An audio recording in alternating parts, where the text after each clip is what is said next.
Yeah, so let's get started.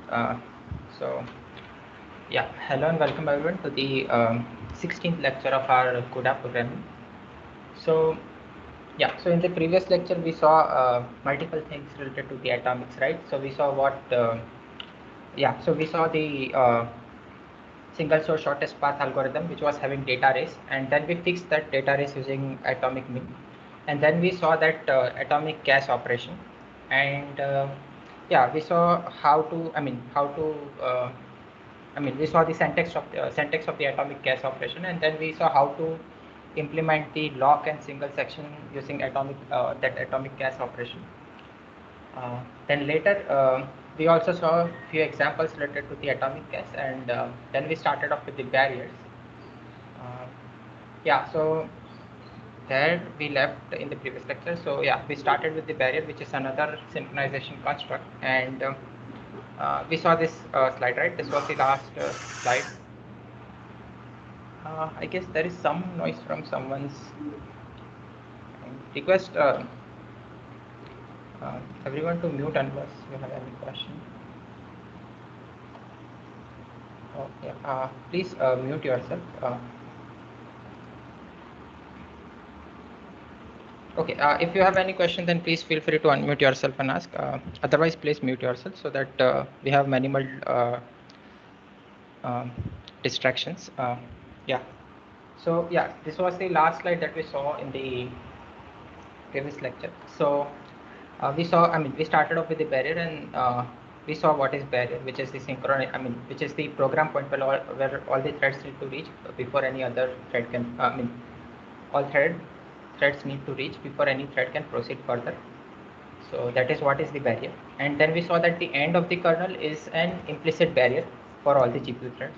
And from CUDA 9 from CUDA 9 onwards, there is this grid.sync available, which acts as a global barrier, that is as a barrier across all the threads of the GPU. And as we all know that there is the sync thread, which acts as a barrier for all the threads of the thread block. And we later also saw that we don't need any barrier for the threads, for the threads of the same core, because they execute in that SIMD manner, right? So yeah, so that is what we saw. These are the things that we saw related to the barrier in the previous lecture. And yeah, so uh, with this, let's get started for the today's content. So, but before we start, let us see what we are going to uh, what we are going to look today. So, in the today's lecture, we'll be seeing a few more slides related to the barrier. We'll see an example related to the barrier, and then we'll see data and control synchronization related to the barrier. And then we'll end the barrier and we'll start something new, which is called as reduction and prefix sum. So first we'll see the reduction today, and then and in the reduction we'll see what is the reduction, when the reduction is applicable.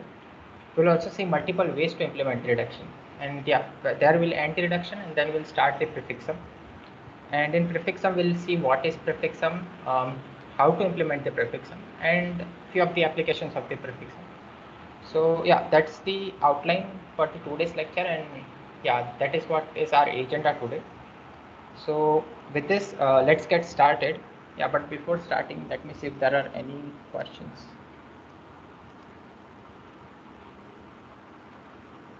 Okay, I think there are no questions. In that case, okay, then let's start with the today's content. Yeah, so let us see one example related to the barrier. So we know, we know this sync thread, right? So this is example corresponding to this sync thread. So let us see this. We have this kernel D kernel, which takes two arguments. One is the unsigned integer pointer, which is vector, which is pointing to some array which is allocated on the GPU. And the second thing is this vector size, which is the size of the array, which is pointed by this vector pointer. Uh, yeah, and then we are calculating the ID using our usual formula, and then what we are doing, we are assigning vector of ID equals to ID. Sorry, just a moment. Yeah, so then what we are doing, we are kernel D kernel, and it is taking two arguments. One is the vector. I mean, one is the integer. I mean, it's a pointer to.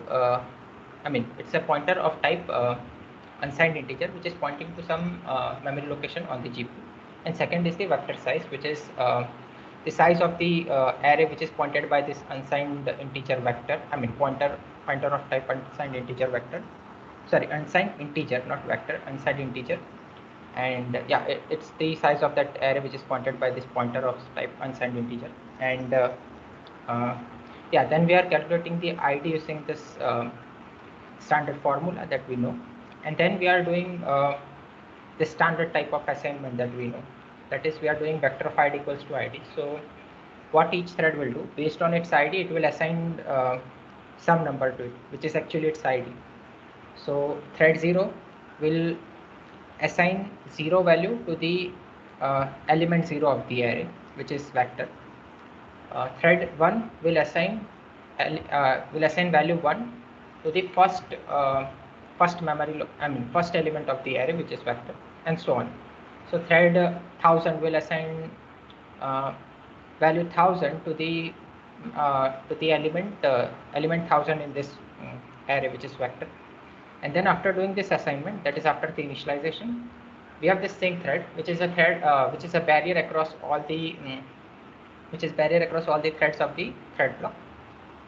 And then what we are doing is we have this if condition, right? So what this if condition is checking is it is first checking that whether the thread is the last thread of the last thread of the all of the threads that are launched. So if id is less than vector size minus 1, then it's not the last thread, right? It is some thread from 0 to n minus 1, because nth thread is the thread which will be working on vector size minus 1. So if this if condition is satisfied, then it is not the last thread. It is not the case that it is the last thread. And second condition is that is vector of id plus 1 not equals to id plus 1.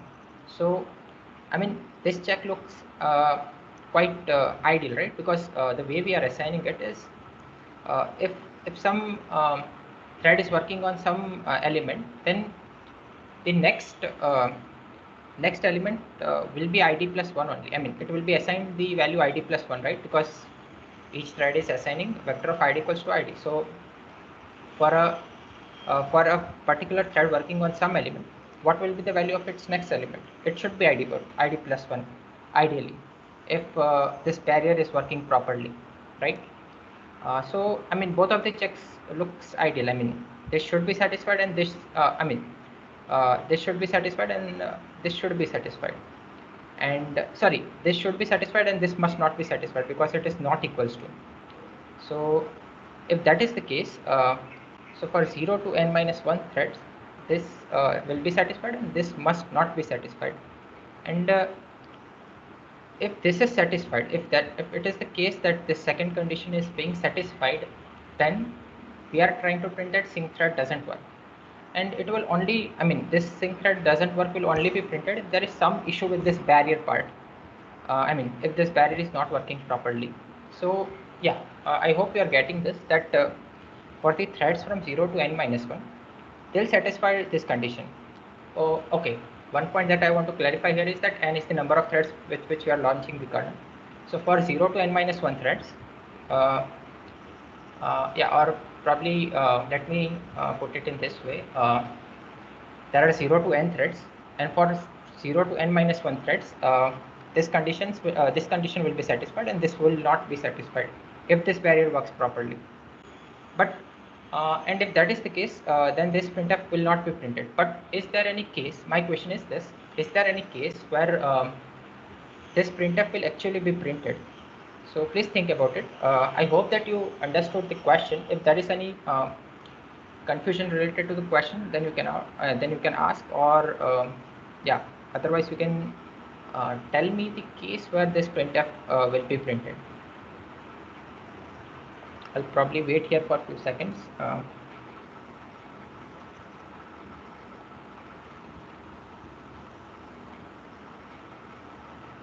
Sir, if sync thread works properly, there will be no case where this printf will work, because all the initializations will be done. before Okay. coming to this if checking. Yes, that is correct. Your observation is correct. But please think when sync thread will not work. I mean, we are using, I mean, we are quite choosy here, right? We are using sync thread. Is there a case where, I mean, can you give some scenario where this condition checking as well as the initialization are happening together by multiple threads?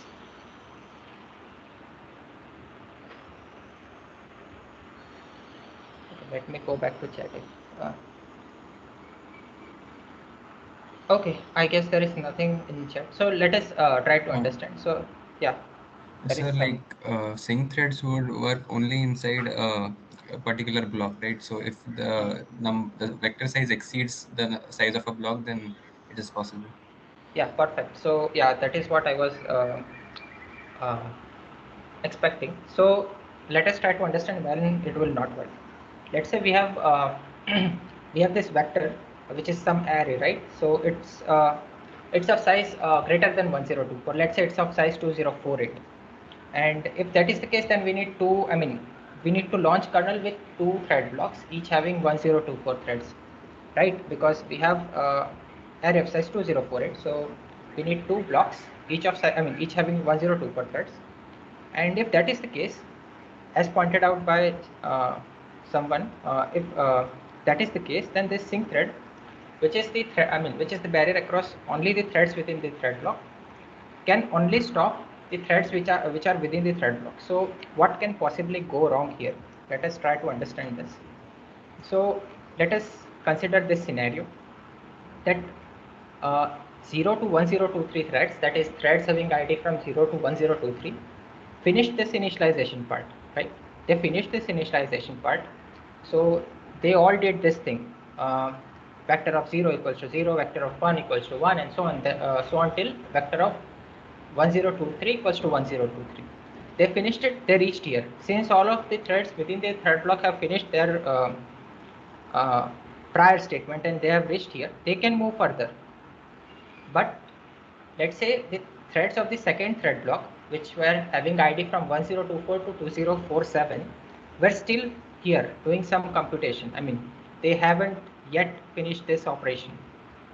But since the I mean, this sync thread is only the barrier across the I mean, across the thread of the thread block, it can't restrict other threads which are, I mean, it can't restrict threads from 0 to 1023 to wait here. They can move further because this statement are already finished by the threads of the thread block, and sync thread is just a barrier for the threads of the thread block, so they can move further. And now what is the issue that can happen here? All the threads from 0 to 1023 have this condition satisfied, which is their ID is less than vector size minus 1. Please note that vector size here is 2048. So for that, this condition is satisfied, and this condition will also be satisfied for some of the threads. Which thread will they be? The last thread. So if you take this block, and I mean, this is the first block that we talked about, and this is the second block that we are talking about. And if you see this last thread of that, please I mean, please consider that this are 1024 threads. Here, I mean, due to lack of the space, here we have only just shown 4 threads, but let us assume that these are 1024 thread, but and this is the last thread. Then in that case, what last thread will check? It will check if vector of ID plus 1, which is 1023 plus 1, is not equal to 1023 plus 1. And this will be true, right? Because 1024 thread, which is in some another thread block, have not yet executed this instruction.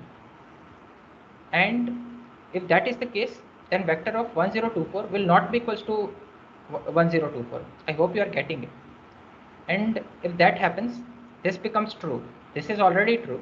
This becomes now true because the thread within other thread block, first thread of the other thread block, has not yet executed this, and hence there is chance that sync thread doesn't work, might be printed.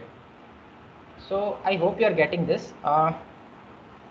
So yeah, I mean, please note my words. It might be the case that sync thread doesn't work, might be printed. So there is a chance. I mean, I'm not saying that it will happen, and it will happen during each run, but there is some chance because of the way the threads execute. threads across the thread blocks execute. And yeah, so there is some chance that it might be printed. And and if you replace this sync thread with grid.sync, then there is no chance that this will be printed, right? Because grid.sync is a barrier across all the threads of the thread block. Sorry, not all the threads of the thread block, but all the threads in the GPU. So if you replace this sync thread by grid.sync, then it is ensured that whatever you are writing inside this print will never be printed. Because in that case, only after initialization is finished, then only every thread will check to go towards this condition check. And if that is the case, then you will never fall inside this printer. I hope you are getting this point. If there are any questions, then please feel free to ask them. I think there is some question. It is kind of bad to ask after so long, but after seeing critical section problem, I have got the doubt of this unsigned ideal critical section. If it is local to thread, could you say why it is once more? Okay, I guess Gokul, your question is whether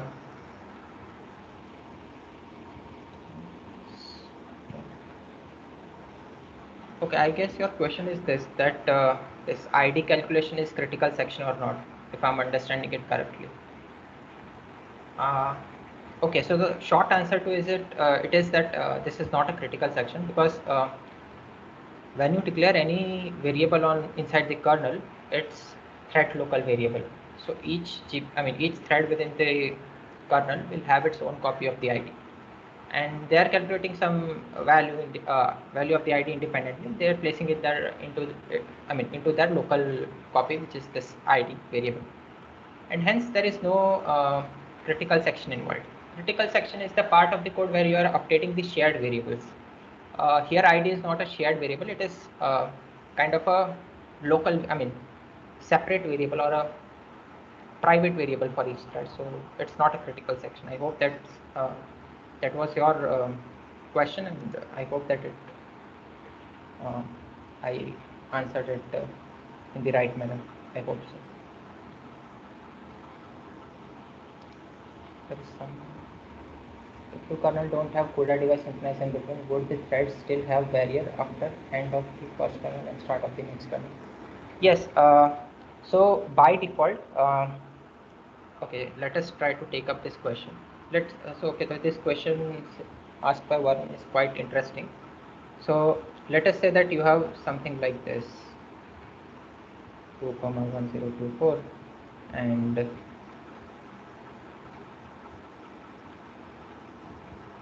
then you have the second kernel K2, and there is no CUDA device synchronized in between. And I hope that question is like, is it the case that when kernel 1 will finish, that is all the threads of kernel 1 will finish their execution, then only the kernel 2 will start, is the question. I'm hoping so. I'm actually sorry, is the question that I'm is what I understand. So if that is the question, then yes. So answer to it is simple. So only kernel 1 will finish, then kernel 2 will begin, because there is something called a stream. Stream is something like a queue. Take it as a queue. So so this kernel K1 and K2 are pushed into something called as default stream. Unless you specify any stream, any of the kernel that you write are pushed into the default stream. And way the stream work is, there the kernel is taken for the execution one after the another. So kernel 1 will finish the execution, then only the next kernel will be popped or dequeued from that stream, and it will be taken up for the execution. So K1 will finish execution and then K2. So I hope that answers the question. If two kernel don't have CUDA device synchronized in between, then there will be a barrier after end of the first kernel and the next of the second start of the second kernel. There is no barrier as such, but it is ensured due to this concept of stream, which is actually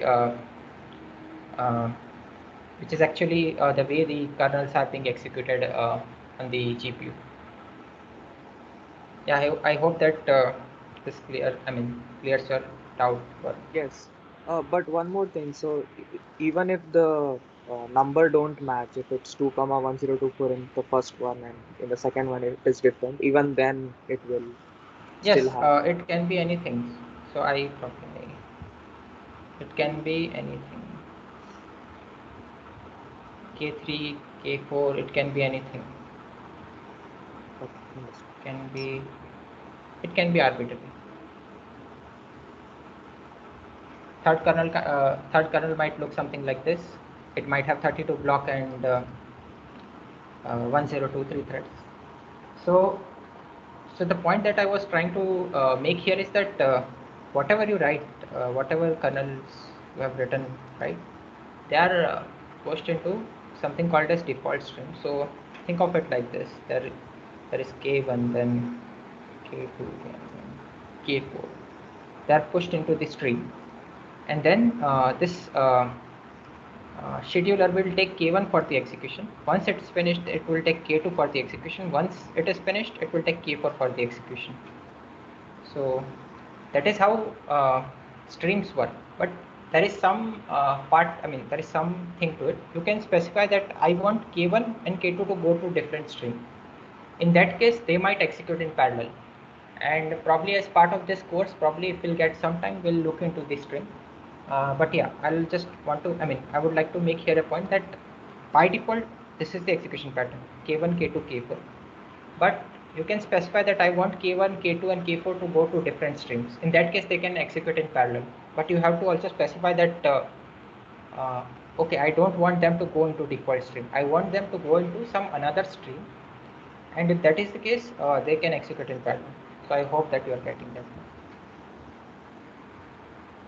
Okay.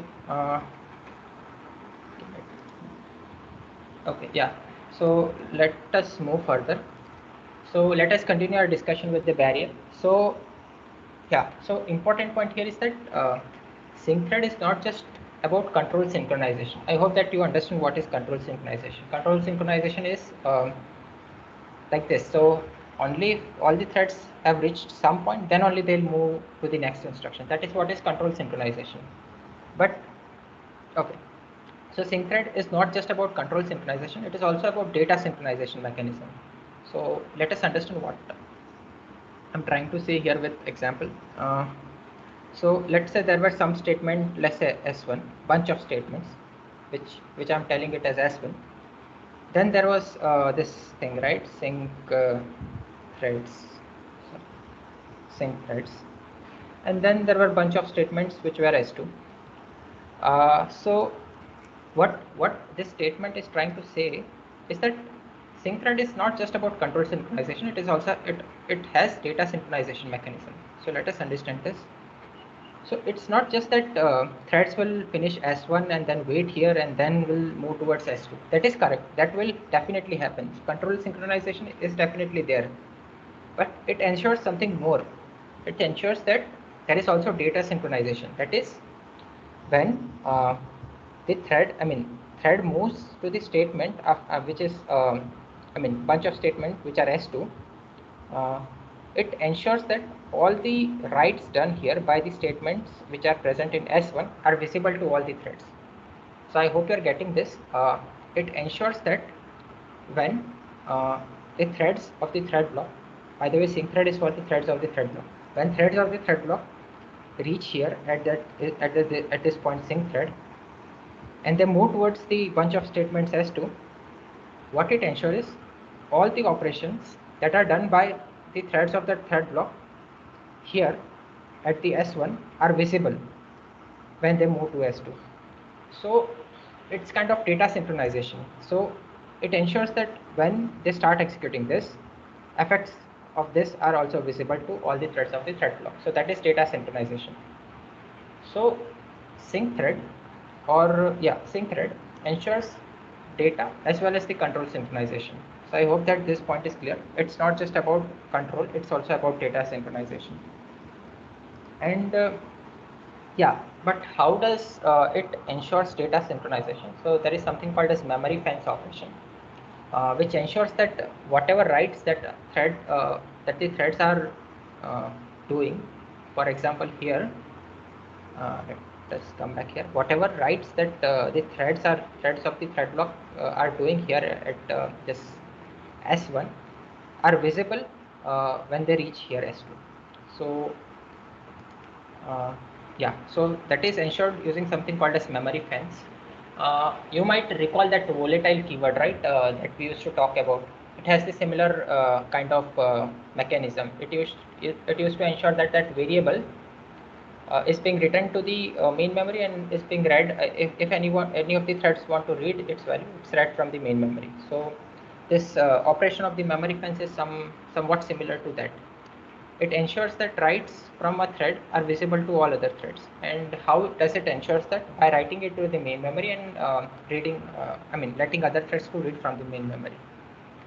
So yeah, so key takeaways, this sync thread is data plus control synchronization, and data synchronization is done using something called as memory fence. And sync thread executes a fence for all the threads of the thread block. And for doing that, there is a separate instruction called as thread __ thread _ block. So think of it like this. This sync thread implicitly calls this thread fence this __ thread fence _ block inside it. So it will ensure that it will ensure both control synchronization happens as well as the data synchronization using this. So yeah, this instruction thread fence block is used for data synchronization for the threads of the thread block. So yeah, I hope you're getting this one. And apart from that, so this thread fence block only ensures that it only ensures data synchronization for the threads of the thread block. So, but let's say our requirement is something higher than this. We want data synchronization across all the threads of the GPU. Then in that case, there is another instruction which is thread fence, __ thread fence, and it will ensure that it will ensure data synchronization across all the threads of the GPU. So when I say all the threads of the GPU, it means that whatever writes are done by any of the thread will be visible to all other threads of the GPU after the execution of this thread fence. So I hope that this is clear. If any confusion or any questions at this point or on this slide or previous slide, please feel free to ask.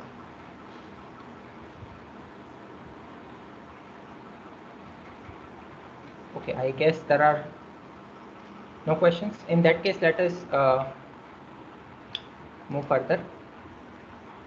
Okay, so let us start with the new subtopic, that is reduction.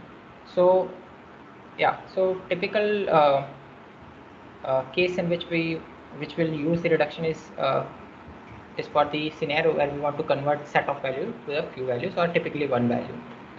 So let us start with an example. So let us say that you want to compute the sum of all sum of the n numbers which are there in the array, and sum is kind of n to 1 operation, right? So you are given n values, you want to convert it to a one value, which is a single value, which actually is the sum of all those n values. So we are doing n to 1 conversion, and so it's this operation can be this operation can be done using reduction, right? Because that is what is the reduction used for, converting the set of values to a few values. So yeah, so that's the example of reduction. But yeah, but let's come to this point later. But okay, so far we have seen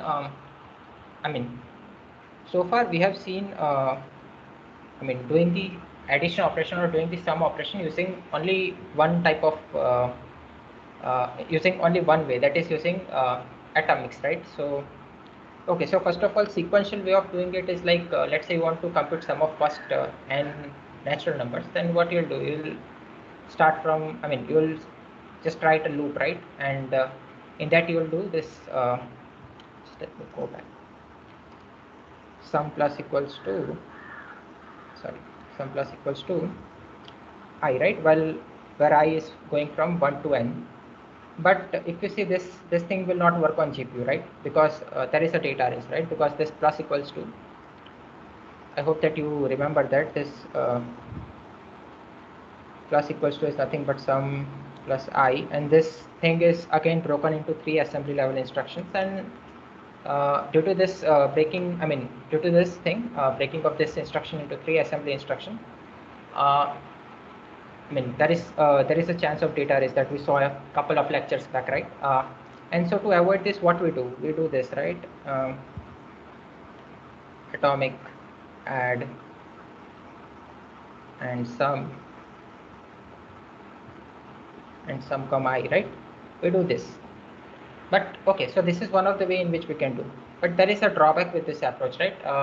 That there is lot of sequentiality involved, because if you see, if you have this thing inside the loop, because see, I is a loop variable, and if you do this thing inside a loop, okay, so let us say that even if you are not using any loop, and let's say you are doing it like this. Let's say you are doing it on GPU, atomic add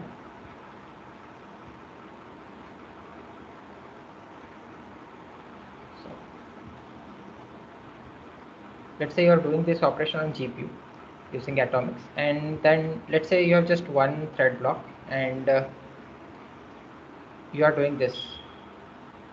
So each thread is adding its own value based on the thread ID, and yeah, this looks parallel, but actually this is a serial operation. Even if there is no loop, you have completely removed the loop, still this is a serial operation because of the atomics, because at one moment only one thread can add the value inside this sum.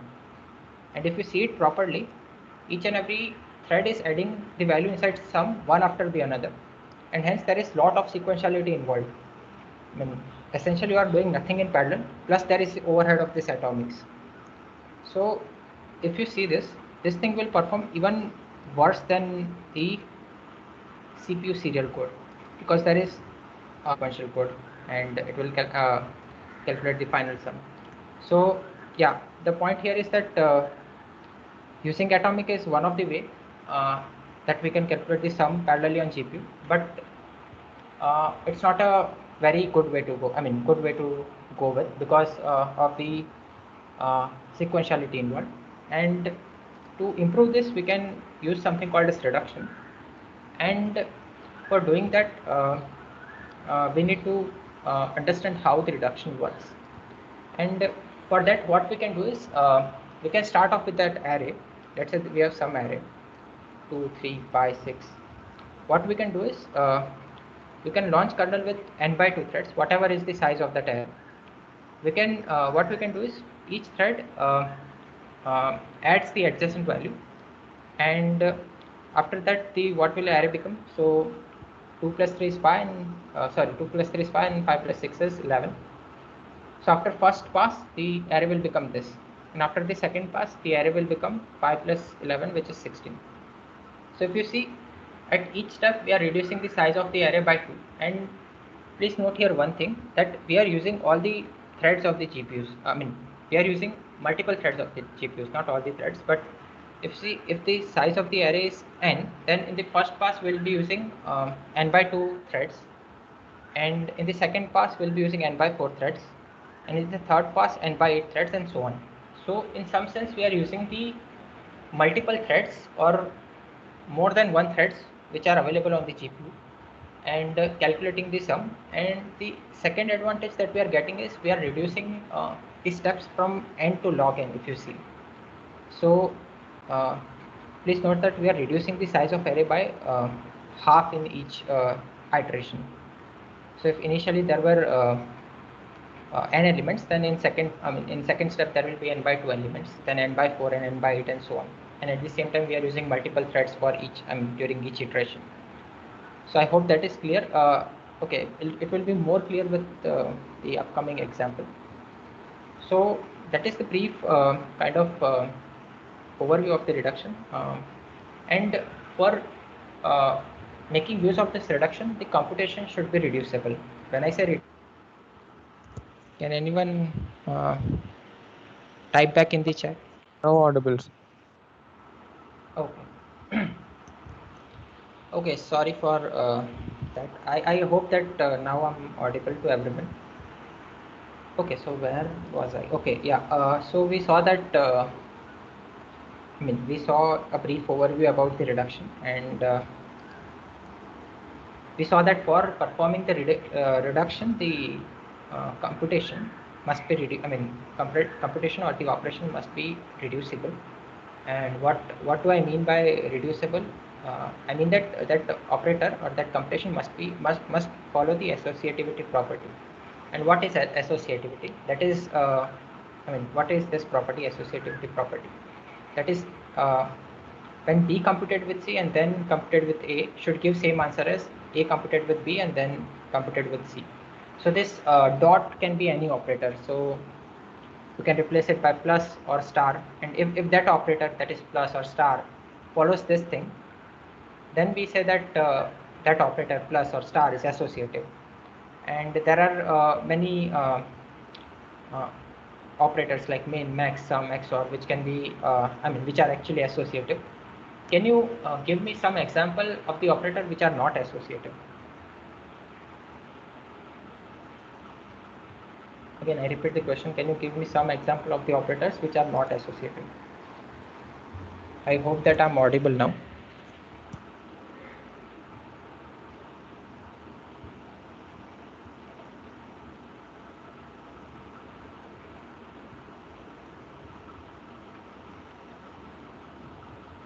There is some question, I guess. So thread pens is GPU wide and memory pens is block wide. Okay, thread pens is GPU wide, while thread pens block is block wide. I hope that is clear, Gokul, based on our previous slide. So this thread pens block is block wide, and this thread pens is memory GPU wide.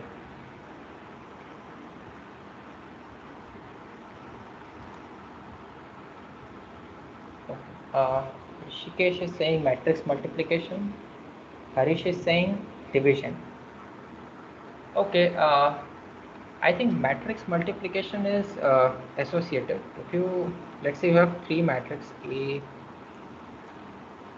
B, and C. Yes, sir. Sorry, it's not commutative. Sorry. Yeah. Yeah, it's not commutative, but it's associative. So Yes. A, B, C are three matrices, then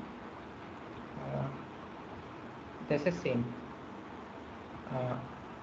You can take any of the. I mean, it's proved theoretically, but just for the quick check, you can take any of the example for the matrices A, B, C, and you can check this, that it will follow. I agree with Harish that division is not associative. So other examples are other example of the operator which is not associative is subtraction, right? Subtraction is also not associative. Yeah, so key point here is that you will be able to apply reduction only when the operator is associative. So as pointed out by you people, like division, there is division and then there is subtraction. All these operator are not associative. So for them, you won't be able to apply reduction. But for this, all these operator, min, max, sum, addition, multiplication, all these things, you'll be able to apply the reduction. And yeah, we'll go. We'll be looking how to write the code for reduction now. Okay, so as I discussed, all this operator, min, max, and sum, which is addition, all those things, can also be implemented using atomics, like we talked here, right? Let's say we want to calculate the sum of first n number, then we can use atomic, right? But using atomics will have its own overhead. That is it will add sequentiality, as well as there will be an overhead associated. Some overhead associated with atomics itself. Yeah, so that is the issue with them. It will add the sequentiality plus overhead, and it will also not make use of the. Ideally threads are working in parallel, but they are working in parallel but doing the task sequentially. So that's the problem. So in order to improve the parallelism, we use something called as reduction, and it actually allows us to improve the parallelism. So let us see how to pictorially see how the reduction works. So let us say that we have this array of 8 numbers, or let's say n numbers. How do we do reduction? So each thread, first of all, we'll launch the kernel with n by 2 threads if we have array of size n, and each thread will do the sum of adjacent element for the first pass. So 4 and 7 will be 4 and 3 will be added and placed here, which is 7. 9 and 3 will be added and will be placed here, which is 12. Similarly, this 2 will be added and placed here. This 2 will be added and placed here. So first pass will have n by 2 threads, and each thread, what it will do, it will sum the adjacent element. In second pass, we'll reduce the number of threads. There will be n by 4 threads. What they'll do, they'll sum up the adjacent element. Now please note that these are 2 adjacent element after the computation that we made or we did. These are the 2 adjacent elements. They'll be summed up and they'll be placed here. Again, these 2 adjacent elements will be summed up and will be placed here. So n by 4 threads does their computation, places the answer, and we have this array. Now in the third pass we'll have n by 8 threads, not element, n by 8 threads. They'll do they'll add up the adjacent elements and will place the sum, and that is what is our final result in this case. But if there are more elements, then this will go on from n by 4 to n by 8 to n by 16 and so on till we reach the single element, and that single element will be our final answer. So I hope you are getting the crux of how the reduction works. And if there are any questions at this point, then please feel free to ask, because in the next slide we are going to see how to implement this thing. So yeah, please feel free to ask if there is any small tiny bit of confusion here.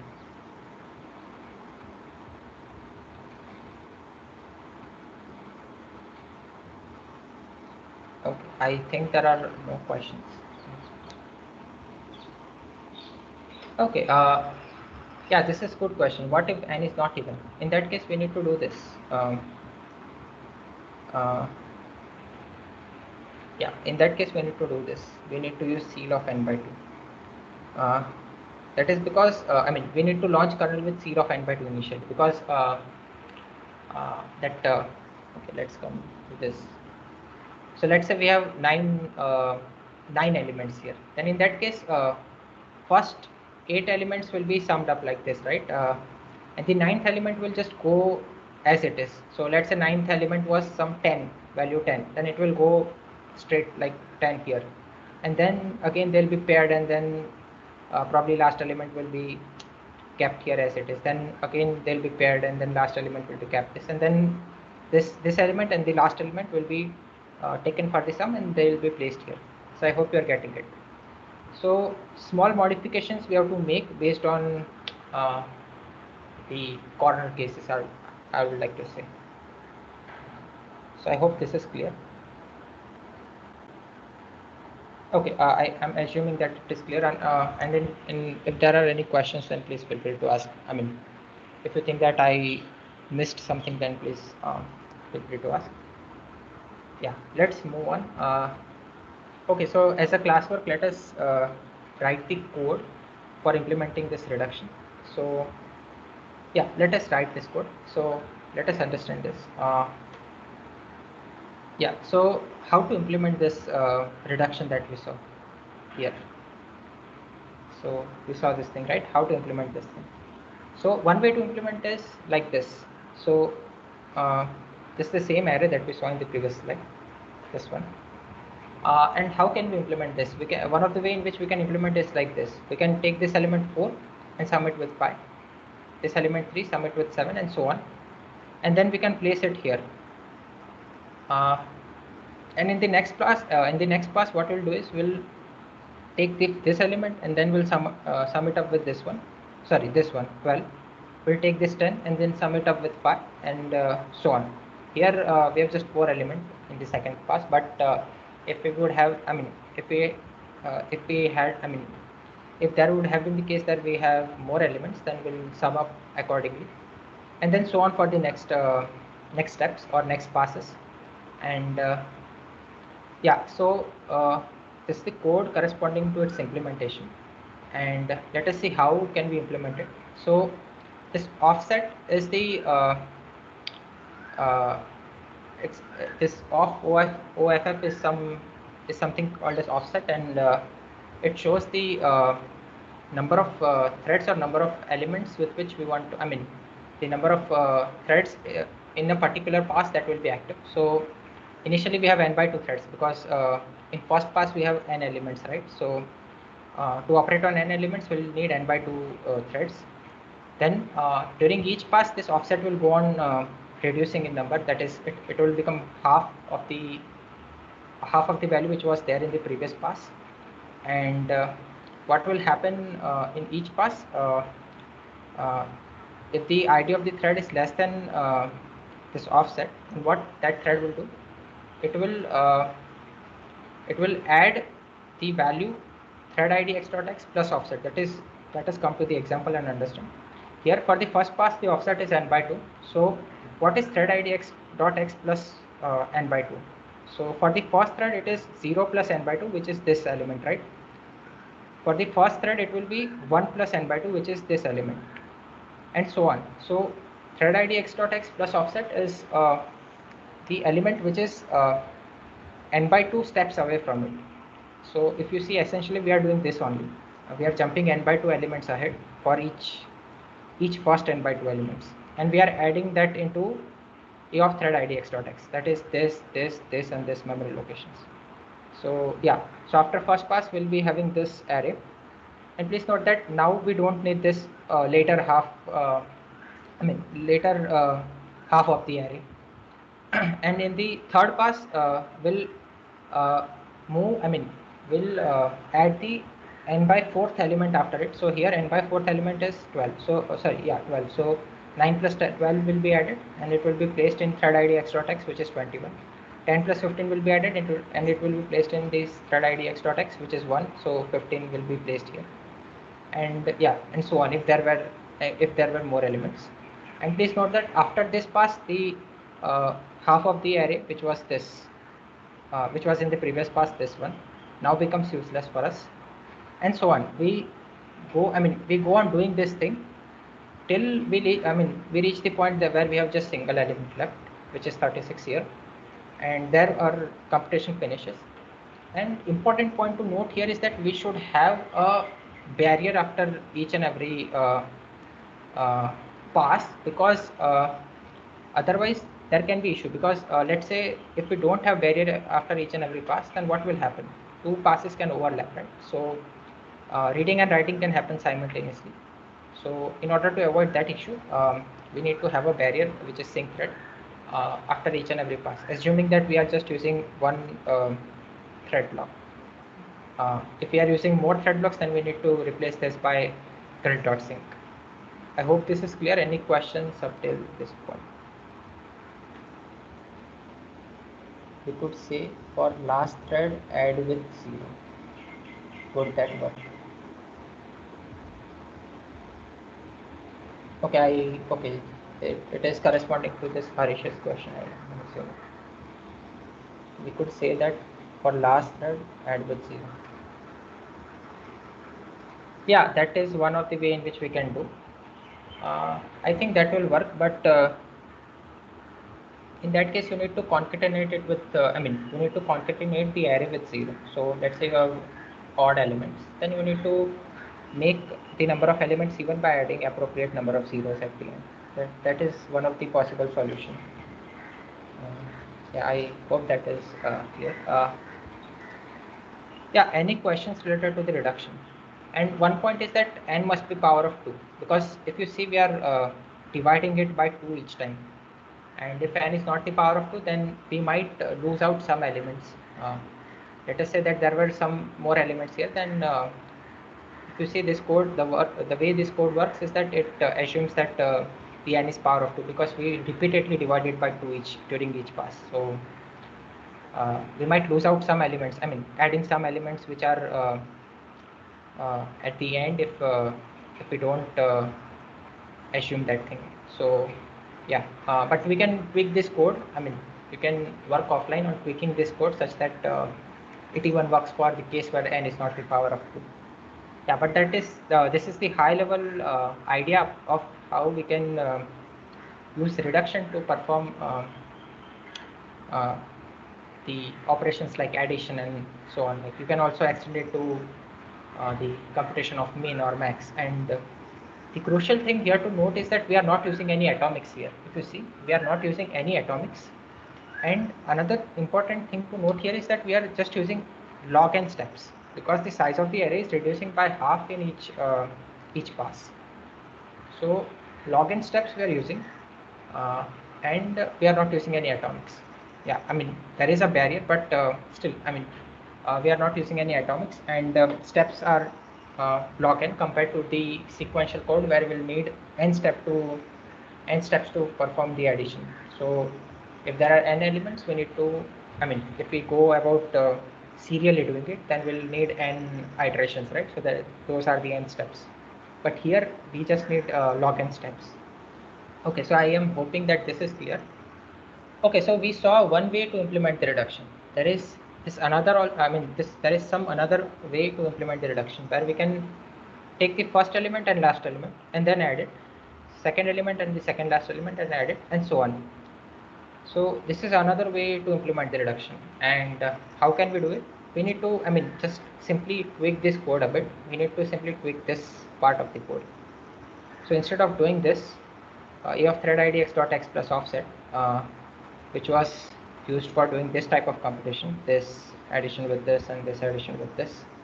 Instead, in order to do this type of computation where we are taking first and last element, second and second last element, and so on, we need to change this line to this.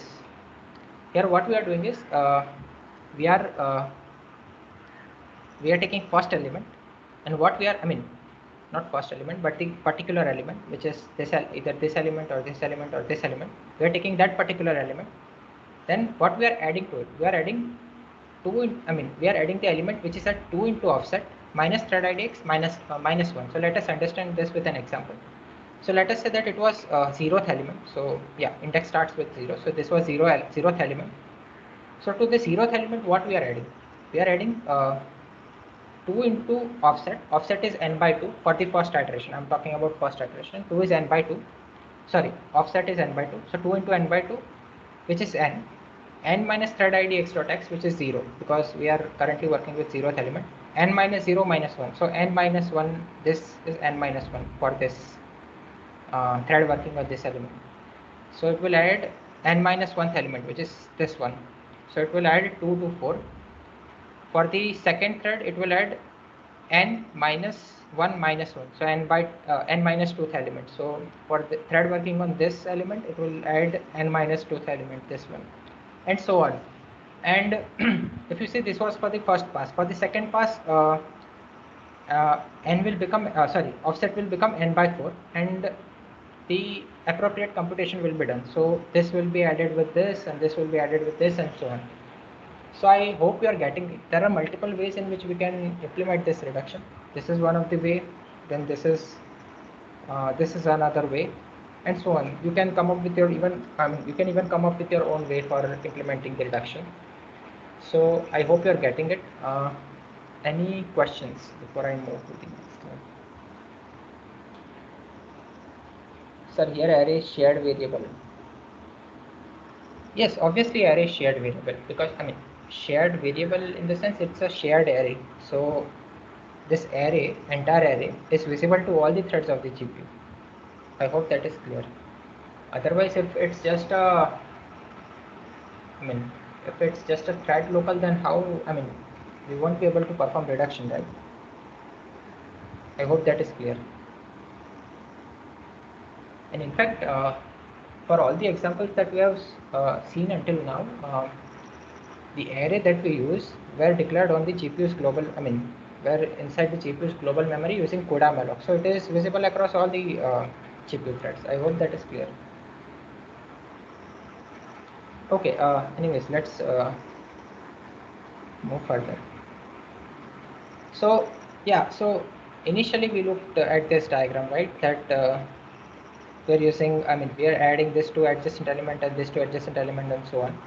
So we haven't implemented that one, right? We implement two variants of reduction, this one and this one. But this first one that we saw was different than both of them.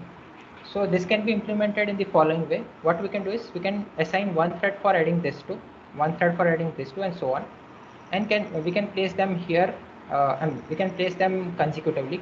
That is, first add, the first value, the value that is added by the first thread will be placed here, second thread will be placed here, and so on consecutively, and so on. We can continue this for the rest of the n phases.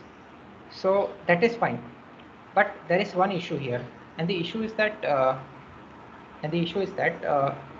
there is a data race. And how there is a data race? That whenever you are adding 4 and 3 and are placing here, you are reading this value 3, right?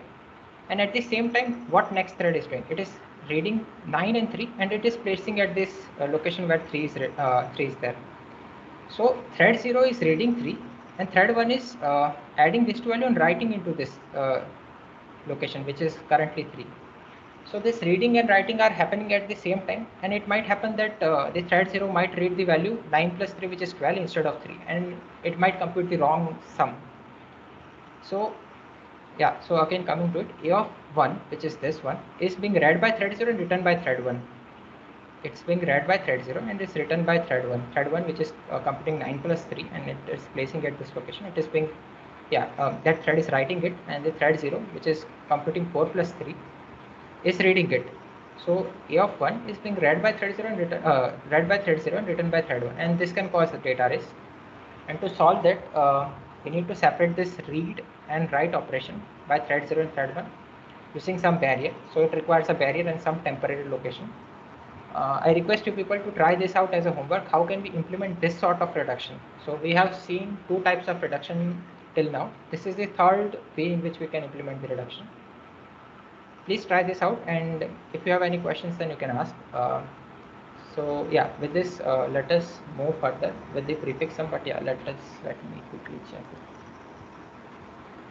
there is anything in chat. Okay, there is some question.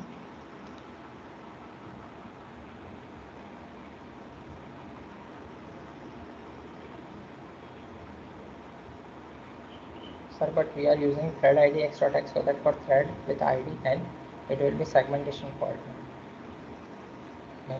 Okay, so there are few assumptions that I'm making here. Let us come back here. There are few assumptions that I'm making here. First is that we are using just one thread block. Second assumption is that second is not the assumption, but second is the fact that thread ID x.x goes from 0 to number of threads if there is just one thread block. So let's say we have just launched the kernel with 1024 threads and one thread block. Then thread ID x.x will go from 0 to 1023, and if array A is also of size 1024, then its indexes will go from 0 to 1023. So there won't be any seg fault, I guess.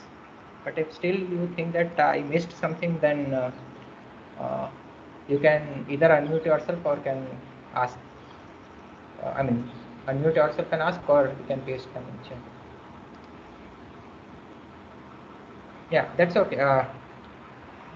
It's okay to be confused somewhere, but yeah, please feel free to ask, so that sometime it might happen that I missed something out, and you people might point that thing. So yeah, please feel free to ask the question, is what I'm suggesting. Okay, so with this, let's start with the prefix sum. So yeah, first of all, before let us start with the prefix sum. So where is, we'll first of all see the typical application where this prefix sum is applicable. So assume that we have the threads and they want to push some work item into some central work list, and for doing that, prefix sum will be helpful. And first of all, I am assuming that you people know what is prefix sum, or let me just clarify what is prefix sum. So let's say you have some array 1, 2, 3, 4, 5, 6. Let me just keep it till 4. Let's say you have this input array. Then what is prefix sum? Prefix sum is just the cumulative sum. So yeah, I'm assuming that you people are knowing still, but I am just reiterating just for the clarification purpose. So prefix sum is nothing but the cumulative sum across the array elements. So if you calculate the prefix sum for this array, this one, it will be this one, 1, then 3, then 6, and then 10. So what we are doing is we are just calculating the cumulative sum. So 1 plus 2 is 3, 3 plus 3 is 6, and 6 plus 4 is 10. So this is what is the prefix sum. And yeah, so let us come back to the slide where I left off. So let us start with the typical application of the prefix sum. That we want to, yeah, so each thread want to push some work item to the central work list, and each thread is also pushing different number of the work items. And yeah, for implementing this type of scenario, we'll need prefix sums. And yeah, let us understand with this example why do we need prefix sum for such type of example.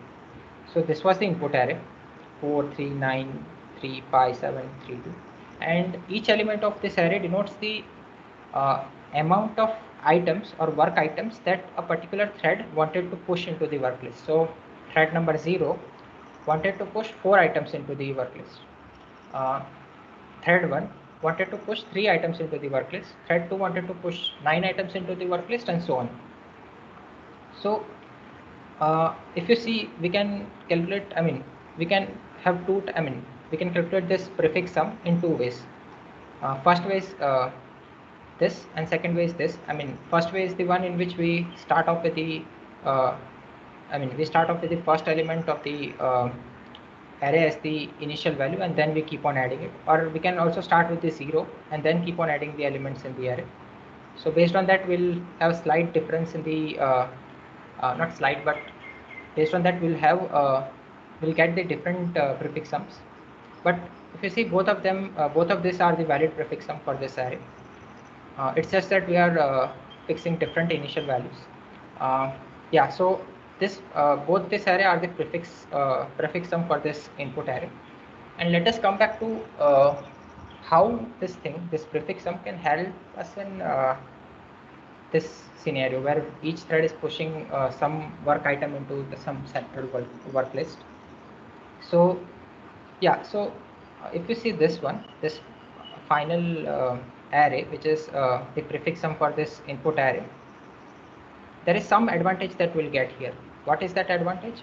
If you see, thread 1 knows from where to where my work list begins. So thread 1 will know that my work list, the items that I have pushed into the work list begins from the index 0 and ends at the index 4 minus 1. So the thread 0 knows that the elements that I have pushed into the work list are beginning from the index 0 in some array where I have pushed my items in some array. It begins from index 0 and ends at the index 4 minus 1, which is 3. Thread 1 knows that I have pushed the elements, the elements that I have pushed in the work list begins from the index 4 and ends at the index 7 minus 1, which is 6. And so on for the third thread and fourth thread and so on. So I hope you are getting it. If you have this input array which says that this thread has pushed this much element, and if you want to in some work list, then if you want to know the strides or the starting and ending memory starting and ending memory locations or the indexes for that particular thread, that for that particular thread, from where it can access its pushed item into the work list, then you can use this prefix sum to get that thing. I hope that is clear. If you have any questions, then you can ask. Okay, I'm assuming that it is clear.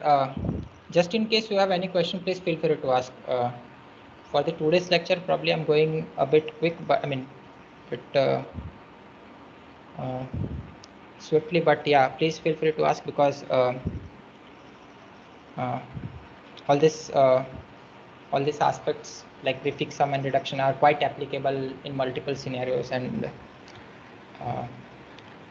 yeah, it will be good to learn all these things. Yeah, so I'm hoping that this is clear, and definition of prefix sum is clear. What is prefix sum? That it's nothing but the cumulative sum over the array elements, and I hope that this example where the prefix sum is applicable is also clear. And yeah, so with this, let's move on. Let us write the code to implement the prefix sum. So let us say that we have this input array which was having 8 elements, right? X0 to X7. And what we want to do, we want to calculate the prefix sum, which is nothing but for each element we want we want to calculate the sum from I mean starting not okay we want to calculate the prefix sum which uh, uh, has the sum of all the elements which are prior to it. So for this element it has no prior element, so it's just the x0, sum from x0 to x0. For this element it's sum of all its prior element, which is x0 to x1, so which is this. For x2 it's sum of all its prior element, which is x0 plus x1 plus x2, which is this, and so on. For last element it is sum of all its prior element, which is x0 plus x1 plus x2 and so on till x7, which is this. So we want to implement this functionality, right? And for implementing this thing, we want to write the we want to write the code corresponding to it. And yeah, this is one of the typical example that we saw. Now let us look at the way in which we can implement it. So again, we will have multiple passes here. In first pass, what we can do is each thread will sum up its adjacent element. So thread working on this element. Okay, for the first element there will be no thread, but for the second element, what it will do, the thread working on it will sum this and this element and will place here. For the second thread, what it will do, it will sum up this and this, its neighboring elements, and will place here, and so on. That is for the first pass. For the second pass, what will happen? It will for the second pass we'll have just and it will start with n minus 2 threads. So for second pass we'll start from here, and this element will be summed up with the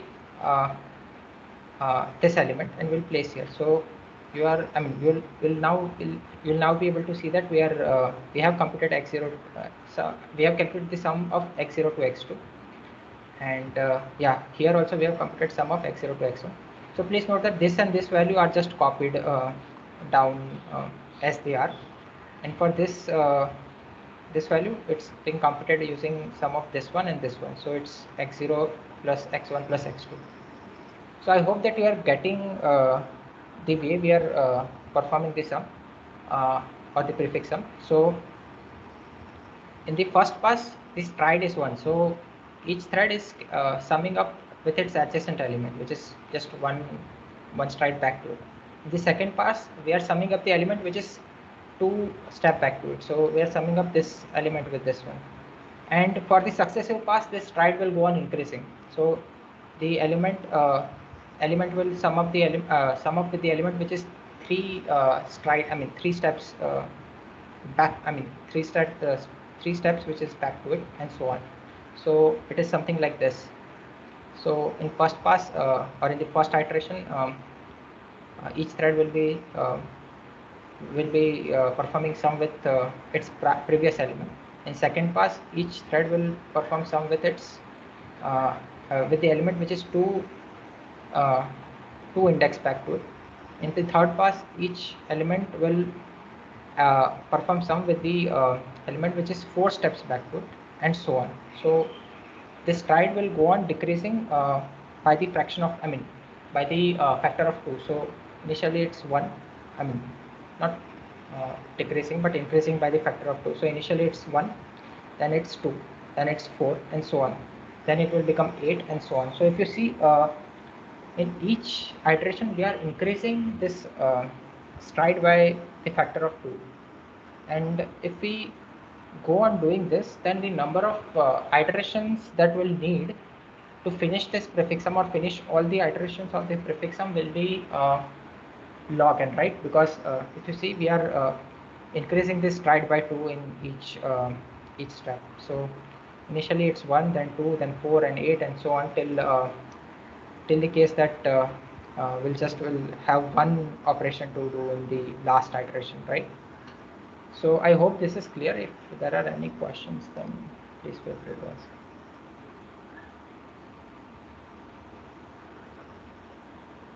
There is some questions, sir, that prefix sum values are used to tell indexes, sir. Yeah, so yeah, I might be some, I mean, I might have missed some thing there, but yeah, so this prefix sum values are used for telling the indexes only. So let us pick up some random thread.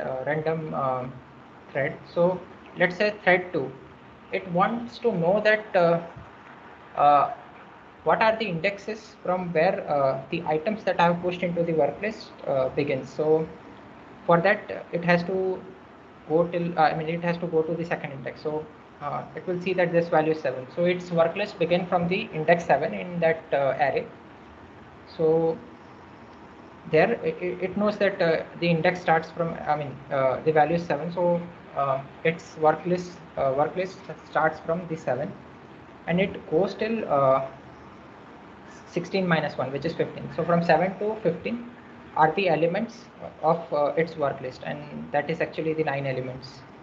So it's so the 9 elements that were pushed by this thread 2 are starting from 7, ending at the index 15. So I hope you're getting that it's this prefix sum values are used for telling the indexes where the work list items were pushed by that thread. Could you say that 1 second? Okay, I just repeated it. So yeah. So I hope that you people are sorry. Yeah, I hope that you people are getting it. Why do we need prefix sum, and how can we compute the prefix sum also in some in some sense, like using this, we can compute the prefix sum. So okay, so let us see the code corresponding to it. So this can be the one of the way in which this can be one of the potential way in which we can implement the prefix sum.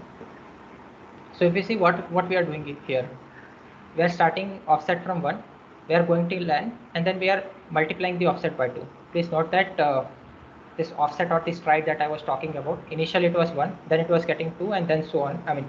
Then it was becoming 4 and so on. So in each pass or in each iteration, it is being multiplied by the factor of 2. So 1, then 2, then 4, and so on. So yeah, that is what we want. That offset should start from 1, then become 2, and then 4, and so on. And in each iteration or in each pass, what we are doing, we are each thread will add the value of the it will add the value which is at thread its ID minus the offset location, right? So when the offset is 1 and the thread which is working on this location, this element, it will add the value which is ID minus offset, which is offset is 1 for the first pass, right? So ID, which is this one, minus offset, which is 1, which is this element. So it will add this and will place here. Similarly, for the thread with ID 2, will do ID minus offset, which is 1. So 2 minus 1 is 1. So it will add this element to this and will place here. So I hope that this is clear. For pass 1, what will happen is offset is 1, and each thread will end up adding the element which is just before it, as we are doing here, and will place at its thread ID location, this thread ID location. And then we have sync thread, which is the barrier. We need barrier across each pass, right, or each iteration, because otherwise there will be data risk. So I hope this is clear. But there is one small issue with this this code, which is that this code has data risk. Now, why does this code have data risk? Let us understand.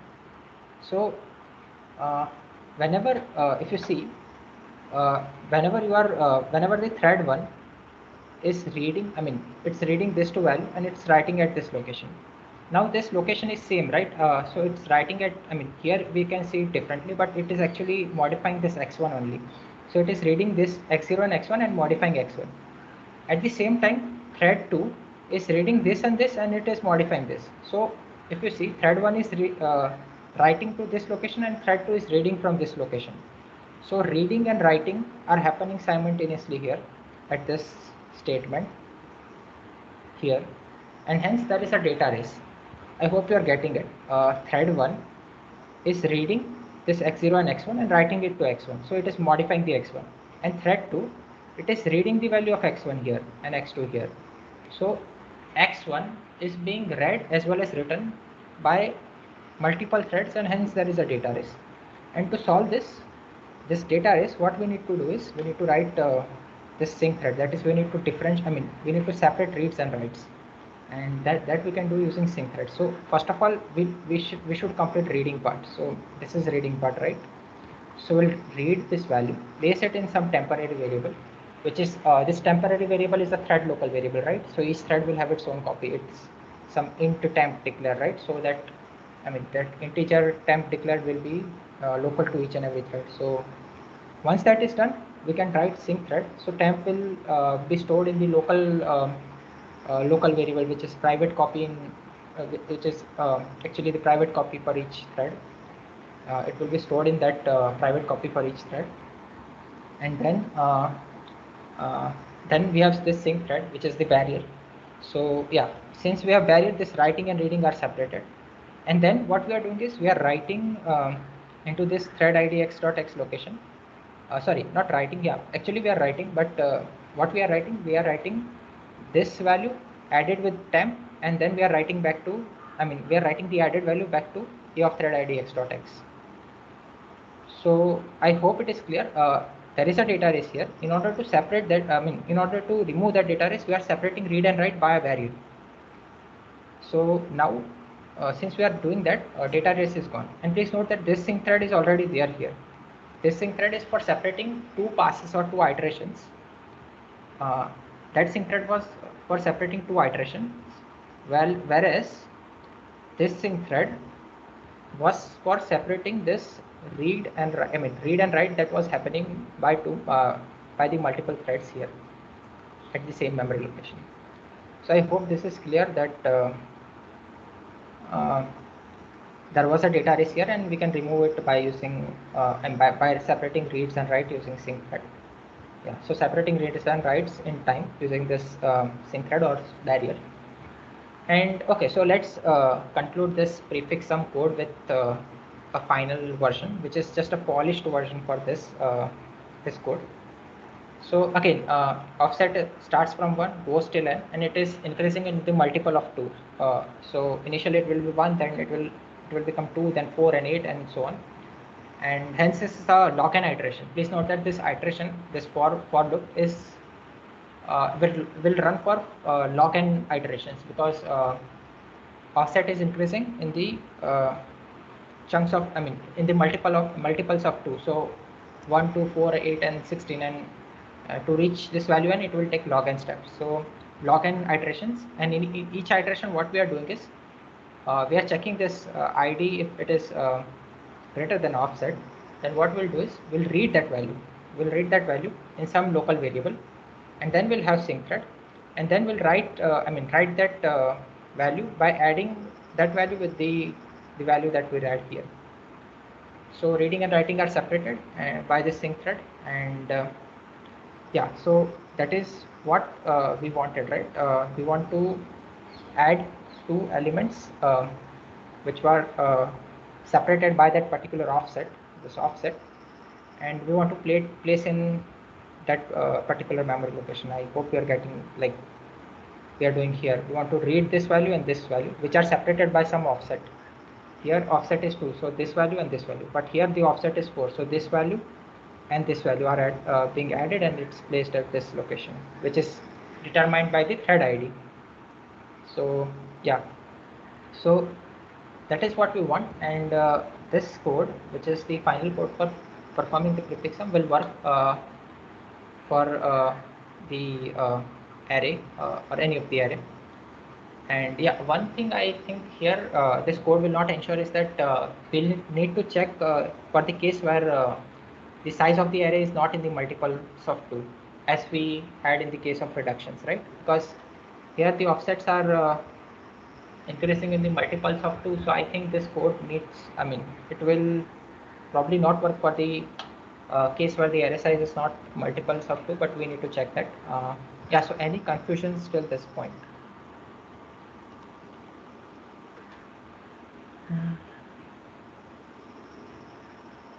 Okay, I think that it was clear. In case any question, I mean, if you have any confusion or question, please feel free to ask. I think that it is important to ask questions here. Otherwise, I mean, even smallest doubt can get troublesome later. If yeah, I'll just leave there. But Sir, yeah, please feel free to ask the questions. Yeah. sir, if you please tell me the difference between version 2 and version 3. It's just, I mean, both of them are same. It's just that we are writing it differently.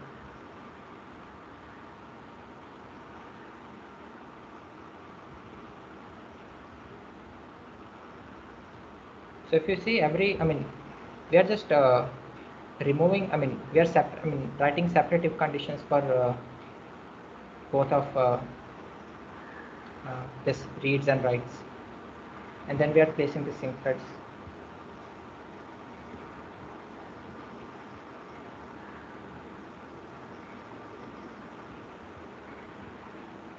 Yes, sir. Thank you, sir. Yeah, I mean, if there are any further questions, then please feel free to ask. I'll say this topic is quite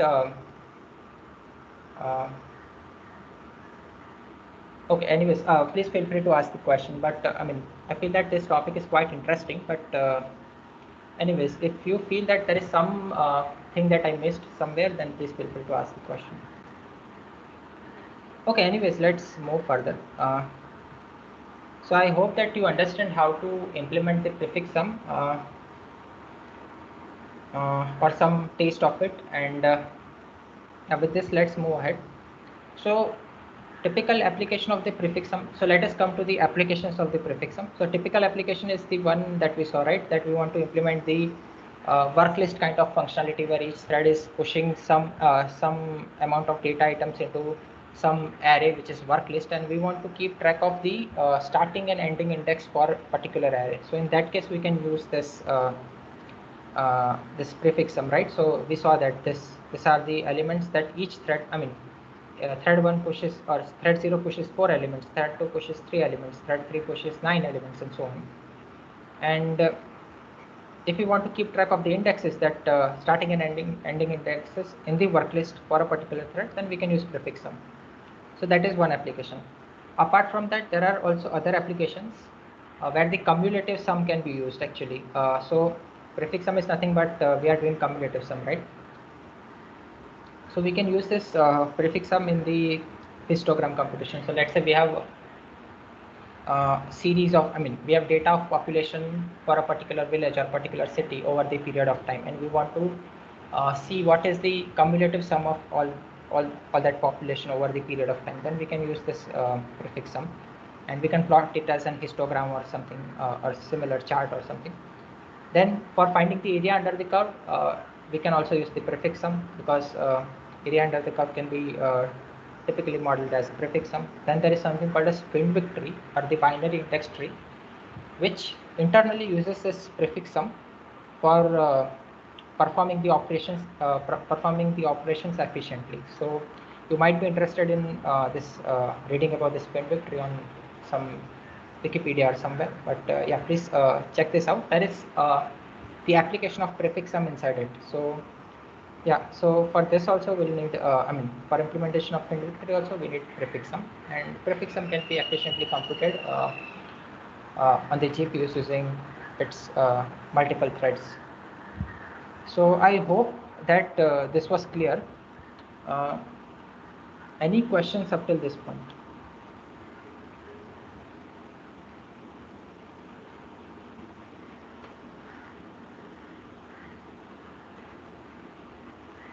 Okay, there is a question, is version 3 done for what threads? No, actually it's done for the threads of the thread block. It's not for the warp threads. Yeah, if you see, we are using thread id x.x and we are using sync threads. So here the assumption is that we are just using the threads of the same, I mean, yes, we are just launching the kernel with one thread block, and we are using the threads of the one thread block. So in that case, we just don't need to compute the global thread ID, and we can just use thread id x.x to get the unique ID, and we can use sync threads to synchronize the threads of the thread block, right? In our case, we have just one thread block, so sync thread will suffice for our purpose for synchronization of all the threads that are launched, because there is just one thread block. So yeah, and the next question I guess was for this. So here also the same thing, same thing applies. Here also we are using thread IDX and sync thread. So my answer to this is that this version 3 and version 2 both will work for the threads. Threads of the same thread block. So if you are launching kernel with just one thread block, then it will work. But if you are okay, so let me come back to the question. If you are launching kernel with more than one thread blocks, then in that case you need to replace this thread ID x with global thread ID that we used to compute, right? That block ID x.x into block dim.x plus thread ID x.x. So we need to replace this thing by that, and instead of using sync threads, we need to use grid.sync here at both these places. Yeah, but it depends upon your requirement, right? That whether you are performing prefix sum using block threads or using all the threads of the GPUs. So I hope that is clear. You need to tweak it based on your requirement, whether you are using multiple threads across the thread block or you are just using the multiple threads of just one thread block. So I hope that was clear.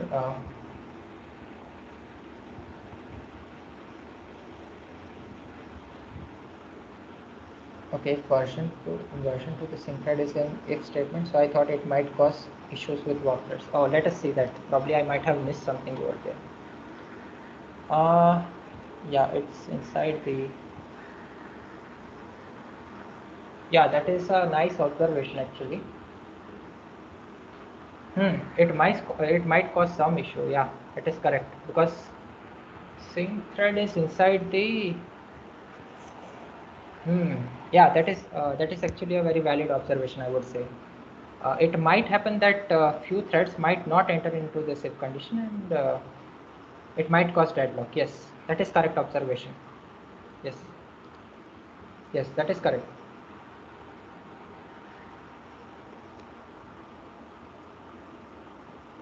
Yes, yeah, so the observation given by Gokul is correct that this code might fail for the case where few warp threads or even few threads of the same thread block doesn't enter inside the if condition. Then in that case, since few threads are not entering, all other threads will keep on waiting here for the sync thread. And if that happens, then there can be a deadlock. But for the version 3, it might, this thing will not happen, right? Because even if some thread doesn't enter inside this if condition, they'll wait here, right, at this sync thread. And once the other thread which have entered in this if condition, they finishes, they'll come here, and then rest of the threads can proceed. So yeah, that was a good observation that I'll say that this thing version 2 might lead to deadlock because of this sync thread inside the. Any other questions apart from that? Sir, we said that like the threads are pushing some elements into the work list. Like, Yes. what does that mean exactly? Like, I didn't get. So let us. Yeah, I think. Okay, let us understand it by an example. So let us say that thread 0 had uh, some elements to push inside the work list. So it has, let's say, 4 elements to push, and that 4 elements were 4, 5, 3, and 4, right? Then there was thread 2. It has to push 3 elements into work list. So there were some. I'm putting some random elements. So how would the work list look after pushing these elements? So work list is nothing but an array, and that array would look something like this: 4, 5, 2, 4, 2, 3, and 7, right? After these elements are being pushed by thread 0 and thread 1 into the work list, this is how the work list would look. But where the prefix sum comes into the picture. So we know that thread 1 has, thread 0 has pushed 4 elements, thread 1 has pushed 3 elements. Now we wanted to know for each thread where does its pushed elements begins and ends. So that can be done using prefix sum. So we will compute prefix sum for this array, which is 4, which is this. So it will be 0, 4, right? If we do prefix sum, assuming that we are starting with 0. So if that is the case, then we can know the start and end element for each thread, right? So for thread 0, it was its work list was starting from 0 and was ending at 4 minus 1, which is 3. So till this, all the elements which are pushed into the work list are by the thread number 0. In similar way, for thread 1, its work list starts from 4, which is here, and goes till the end of the work list. So I hope that is clear. Yes, I got it.